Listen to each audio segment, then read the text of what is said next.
బీసీలు అంటే తెలుగుదేశం పార్టీకి వెన్నెముక ఉన్నటువంటి పరిస్థితి నుంచి చంద్రబాబు నాయుడు గారు మరి ఎప్పటి నుంచో బీసీల పట్ల ఒక సద్భావంతో నడుస్తూ ఉన్నటువంటి పరిస్థితిని జగన్మోహన్ రెడ్డి గారు పాదయాత్రలో ఏ కులం వస్తే ఆ కులానికి ఏదో తాయిలాలు ఇస్తామని చెప్పేసి రజక, నాయ బ్రాహ్మణ, విశ్వబ్రాహ్మణ, కుమ్మర శాలివాహనులకి 4 ఎమ్మెల్సీలు ఇస్తామని చెప్పేసి పెద్ద ఫ్లెక్సీలు పెట్టుకొని నడిచి మరి ప్రతి ఊర్లో కూడా ఇదే భావాన్ని బీసీల్లోకి తీసుకెళ్లి వాళ్ళందరూ ఓట్లేసిన తర్వాత 5 సంవత్సరాలు గడిచినప్పటికీ కూడా ఒక్కరికి కూడా ఎమ్మెల్సీ పదవి అనేది ఇవ్వలేదు. సరే, ఎమ్మెల్సీలు ఇవ్వలేదని మేమందరం అడగడానికి వెళ్ళినప్పుడు మరి కార్పొరేషన్లు ఏర్పాటు చేస్తున్నాను, దాని నుంచి మీ కులాలను అభివృద్ధి చేసుకోవచ్చు అని చెప్పడం జరిగింది. మరి అక్కడ చూస్తే కార్పొరేషన్లో 56 కార్పొరేషన్లు ఏ కార్పొరేషన్కి ₹1 కూడా నిధి ఇచ్చినటువంటి పరిస్థితి లేదు.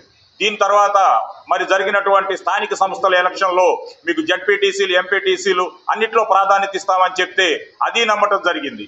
ప్రాధాన్యత ఇవ్వకపోగా 34% రిజర్వేషన్ 24కు మార్చడం వల్ల 16,000 మంది బీసీలు మరి ఈ యొక్క రాజకీయం నుంచి ఉన్నతమైనటువంటి పదవుల్లోకి రావాల్సిన వాళ్ళందరికీ ఎటువంటి స్థానాలు లేకుండా ఉన్నారు. ఇట్లాగా ప్రతి విషయంలో కూడా ఒక మంత్రి పదవి ఇస్తూ కులం అంతటిని అనగదొక్కే పరిస్థితి.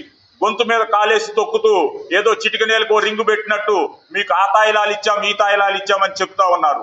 జాతి మీద దాడులు, దౌర్జన్యాలు, అత్యాచారాలు చేస్తూ ఇదిగో మీ కులానికి ఒక మంత్రి పదవిని ఇచ్చాం, బీసీలకు ప్రాధాన్యత ఇచ్చామని చెప్పి మబ్బపెడతా ఉన్నారు. కాబట్టి బీసీలందరూ చూస్తా ఉన్నారు. బీసీ సబ్లాన్కు వచ్చినటువంటి 75,000 కోట్ల నిధుల్ని మరి పక్కదారి పట్టించి బీసీలను అధోగతించినటువంటి ఈ ముఖ్యమంత్రికి బీసీలందరూ తగిన గుణపాఠం చెబుతారని ఈ పత్రికా ముఖంగా తెలియజేస్తా ఉన్నాం.